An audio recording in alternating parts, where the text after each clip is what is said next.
अॼु की वीडियो में खणी आया हूं फौजिया सुमरे जो एक नया प्रोग्राम जो वाक़ियो है जेको तव्हां ॾिसी ऐं ॿुधी तमामु घणो तव्हांखे मज़ो बि ईंदो। ऐं इहो प्रोग्राम किथे जो आहे, मुंहिंजे पुठे पासे वीडियो हले पियो, तव्हां ॾिसो पिया, तमामु बहितरीनु प्रोग्राम। ऐं अॻियां जेके फ़नकार हुया दोस्तो, उहे सादे तबियत जा माण्हू हुया। फौजिया सुमरो तव्हां ॾिसो, सिंध जी कोयल ज़बान जो ख़िताब उनखे मिलियल हुयो।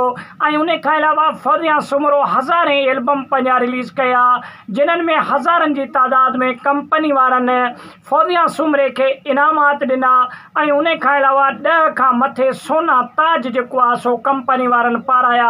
फौजिया सुमरो सिंध जी उहा फ़नकार हुई जेका तमामु सादे तबियत जी ऐं उन खां अलावा हिकु ग़रीब ख़ानदान सां तालुक़ु रखण ऐं हिकु सादी तबियत जी फ़नकार हुई। दोस्तो फौजिया सुमरो खोड़ सारा माण्हू फौजिया सुमरे खां तारीख़ वठण जे लाइ ॾींहंनि जा ॾींहं माण्हू इंतज़ारु कंदा हुया। दोस्तो तव्हांखे ख़बर आहे त अहिड़ा भतनि जा फंक्शन बि हुया जिन्हनि खे तारीख़ूं पंहिंजूं अटे पोइते करणियूं पियूं, छाजे करे जो फौजिया सुमरो वांती न हुई। ऐं उन खां अलावा फ़ारिक न पई थिए। सिंध में हज़ारनि जी तादाद में फौजिया सुमरे खे दावतनि जा सॾ हुया ऐं उन खां अलावा शादियुनि जा महफ़िल अटेंड करणा हुया। दोस्तो फौजिया सुमरे जे लाइ माण्हू ॾींहंनि जा ॾींहं इंतज़ारु कंदा हुया त जॾहिं फौजिया सुमरो तारीख़ ॾे असांजी शादीअ में अची ऐं 4 चंड लॻी वञनि। दोस्तो इन महफ़िल में तमामु बहितरीनु फौजिया सुमरे पंहिंजा गीत ॻाया, जंहिंमें पहिरों गीत इहो ॻाए त प्यार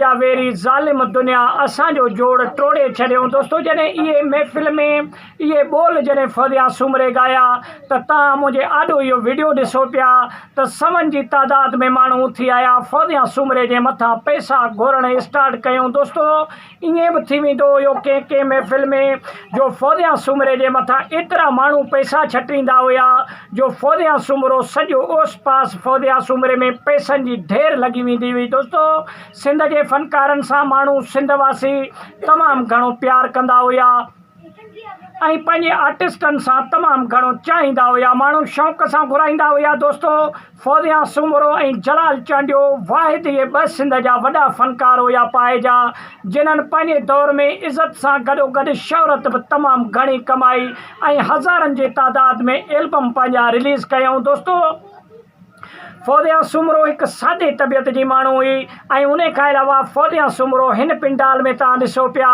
त सवनि जी तादाद में माण्हू मौजूदु आहिनि ऐं उन टाइम में 10 रुपए वारा नोट तमामु घणा हलंदा हुया जेके तव्हां ॾिसो पिया त फौजिया सुमरे जे मथां माण्हू छटनि पिया। दोस्तो अहिड़े तरीक़े सां इहा माण्हुनि जी प्यार हुई जेका फौजिया सुमरे जे इन तरीक़े सां नज़र पे आई। ऐं फौजिया सुमरे जो आवाज़ु तमामु बहितरीनु हुयो, दर्दनाक आवाज़ु। ऐं फौजिया सुमरो पंहिंजे महफ़िल में जेके बि दोहिड़ा ऐं जेके बि कलाम चवंदी हुई त माण्हू झुमरिन हणण में मजबूर थी वेंदा हुया। त वॾी महिरबानी दोस्तो, वीडियो खे लाइक कयो, चैनल खे सब्सक्राइब कयो, सुठो कमेंट ॾेई पंहिंजे राय जो इज़हार